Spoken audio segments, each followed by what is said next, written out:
সালাতের মতো সালাত পড়ো,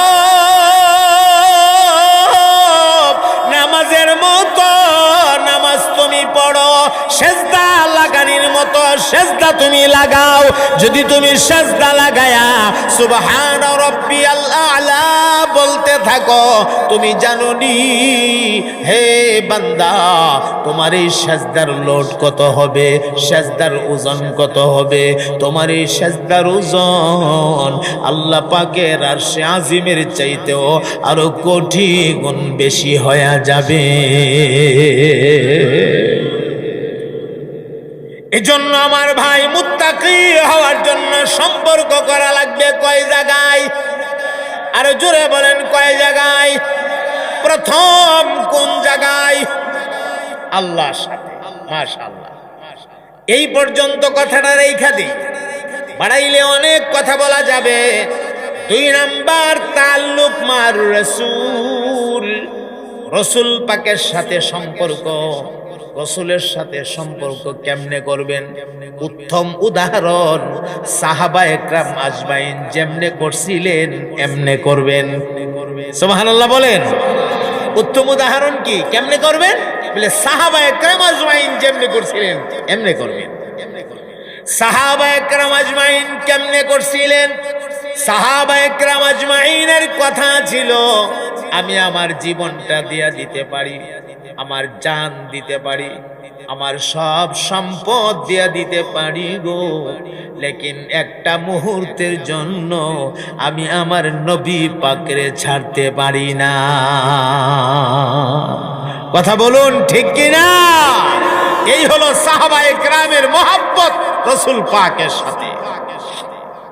একটা বাস্তব উদাহরণ আপনাদেরকে শোনাই। আল্লাহ ওয়ালারা, সাহাবায়ে কেরামের কথা বলবো একটু পরে বলতেছি, আল্লাহ ওয়ালারা কিভাবে যে রাসূল পাকের সাথে সম্পর্ক করছেন, রাসূলের সাথে তাল্লুক রাখতেন। আরে ভাই, বাংলাদেশে আছেন, নবী পাকের রওজা মদিনা মুনাওয়ারা আছে, আচ্ছা তো কি হয়েছে? আপনি তো বাংলাদেশ থেকে নবীরে দেখতে পারেন। আশ্চর্য হয়ে গেছেন? দেখতে পারেন না? ঘুমের ঘরে স্বপ্ন যুগে আমার নবী পাকের দেখা সম্ভব না অসম্ভব? আরো জোরে কান। রাসূল পরিষ্কার বলেছে, কেউ যদি স্বপ্ন যুগে আমি নবীরে দেখে তাহলে সে সত্যি আমারে দেখছে, কারণ আমার সুরত শয়তানে নিতে পারে না, আমার সুরত শয়তানে নিতে পারে না। তো নবীরে স্বপ্নে দেখবেন এমন তামান্না মনের ভিতরে আসেনি? সবার মনে আছে? আল্লাহ আপনি জীবনে একবার হলেও আমরা নবী পাকরে ঘুমের ঘরে স্বপ্ন যুগে দেখাইয়া দেন। সবাই বলে না আমিন। একটা উদাহরণ দেই। আমার ভাই আশিক রাসূল, হুব্বে রাসূল কারে কয় কান লাগায় একটু মনোযোগ দিয়া শোনেন। আশিক রাসূল আহমদ কবির রিফাই রাহিমাহুল্লাহ, এই মানুষটা প্রতি রাত বাদালে ইশা ক্বাবলান নওম, এশার নামাজের পরে ঘুমের আগে নামাজের মুসাল্লা ছেড়ে দিয়া নামাজের মুসাল্লাতে বসে বসে আমার নবী পাকের উপরে কমসে কম 1000 বার দরুদ শরীফ পড়তেন। কয় হাজার বার? আর আল্লাহর কাছে বলতেন, ওগো আমার আল্লাহ, আমারে মরণের আগে জীবনে একবার হলেও রওজাতুর রাসূলে নিয়েন। আল্লাহ গো, আপনার হাবিবের রওজাতে না নিয়া দয়া করে আমাকে মরণ দিয়েন না। আল্লাহ রাব্বুল আলামিনের দরবারে ওনার মুনাজাত কবুল হয়ে গেছে। আল্লাহ, যেই মাত্র মুনাজাতটা কবুল হয়ে গেছে, আহমদ কবির রিফাই বাইতুল্লাহর সফরে হজে গেছে। বাইতুল্লাহর হজে গিয়া বাইতুল্লাহ তাওয়াফ করে ঘুরে আর কান্দে, লাব্বাইক আল্লাহুম্মা লাব্বাইক বলে বলে চক্কর লাগাইতে আছে। আর অন্তরে অন্তরে গো আল্লাহ আমারে মদিনা মুনাব্বারা না নিয়ে কিন্তু মরণ দিয়েন না। আপনার ঘর দেখছি গো, কলিজা ঠান্ডা হইছে, আপনার হাবিবের রওজা মুবারকে না নিয়ে কিন্তু মরণ দিয়েন না। বাইতুল্লাহর কাজ কমপ্লিট কইরা, হজ্জে বাইতুল্লাহ কমপ্লিট কইরা এবার মদিনা মুনাব্বারার পথে রওনা হয়ে গেছে। আহমদ কবির রিফাই পাগলটার মতো মদিনার দিকে দৌড়াইতেছে। কেমন পাগলামি করবে, কেমনে বুঝাই রে ভাই, যেই মানুষটা নিজের দেশে থাইকা 1000 বার দুরূদ পইরা পইরা নবীর রওজাতে প্রতি রাতে হাদিয়া পাঠাইতো, এই মানুষটা এখন নবীর রওজাত যাইতাছে, তার মনটা কি হবে, মনের অবস্থাটা কেমন হবে, কেমনে বুঝাই। আহমদ কবির রিফাই পাগলের মতো চলতে চলতে চলতে চলতে মদিনাতুল মুনাব্বারা, মদিনাতুল রাসূলে আমার নবী পাকের রওজা মুবারকের কিনারায় পৌঁছে গেছে। রওজা শরীফের কিনারায় গিয়া রওজা শরীফ থেকে এক মুষ্টি মাটি হাতের মধ্যে লইয়া এই মাটিটারে একবার চুমু খা,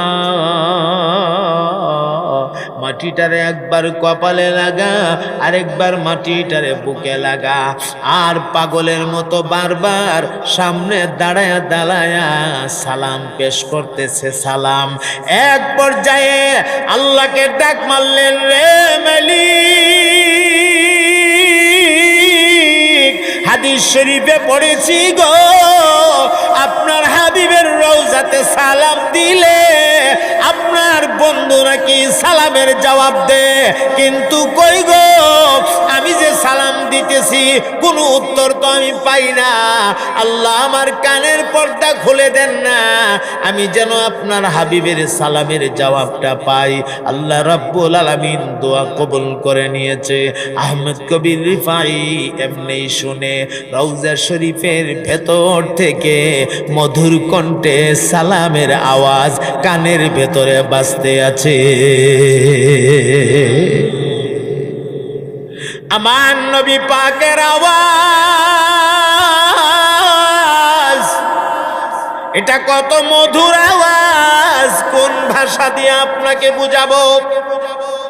যেই মাত্র শুনে নবী পাক উত্তর দিতেছে, এখন আকর্ষণ আরো বাইরে গেছে, আল্লাহরে ডাক মারছে, ওগো আমার আল্লাহ আপনার হাবিবের একটু জানায়া দেন, আপনার এক গোলাম নবী পাকের এক পাগল রওজার কিনারায় হাজির, একটা মুহূর্তের জন্য উনি যেন উনার হাতটাকে রওজার বাহিরে দিয়া দে,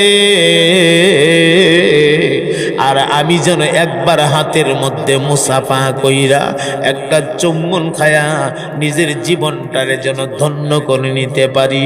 আল্লাহর কাছে যখন মোনাজাত দিয়া দিয়া কান্দে, রব্বুল আলামিনের দরবারে মোনাজাত কবুল হয়ে গেছে। এমনি আহমদ কবির রিফাই তাকায়া দেখে আমার নবী পাক রওজা শরীফের মাটি ফাটাইয়া ওনার হাত মোবারক ধাক্কা দিয়া রওজার বাহিরে বের করে দিয়েছে। আল্লাহু আকবার বলে। এগুলো ঐতিহাসিক ঘটনা, সারা দুনিয়া থেকে মদিনায় খবর গেল। কেমন কি নূর চমকাইলো হঠাৎ, যেই নূরের কারণে সূর্যের আলোকে ওভারটেক করে এই নূর চমকাইতে শুরু করলো, যেই নূর সূর্যের আলোরে পেছনে ফেলে দিল। এটা কিসের নূর? মদিনা মুনাব্বারা থেকে জবাব পাঠানো হয়েছিল, রাসূল পাক ওনার এক আশেকের জন্য ওনার হাত জমিনে বের করেছিলেন।